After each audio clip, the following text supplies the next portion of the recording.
સુરેન્દ્રનગરમાં વઢવાણ પીજીવીસીએલ પેટા કચેરીના નાયબ ઇજનેર 5,000ની લાંચ લેતા ઝડપાયા તો હિંમતનગરમાં બોરિયાના તલાટી 10,000ની લાંચ લેતા એસીબીના સકંજામાં।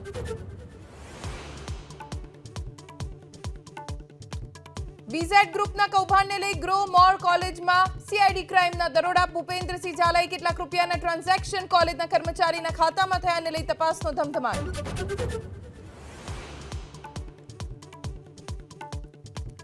વલસાડમાં મોટા વળતરની લાલચ આપી રોકાણકારો સાથે છેતરપિંડી થયાનો આરોપ।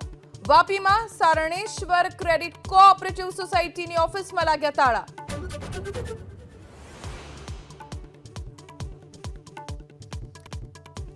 દિલ્હી વિધાનસભાની ચૂંટણી પહેલા ઘૂસણખોરી અને રોહિંગ્યાના મુદ્દે રાજનીતિ। એનસીડીમાં ભાજપ કાઉન્સિલર્સે મચાવ્યો હંગામો।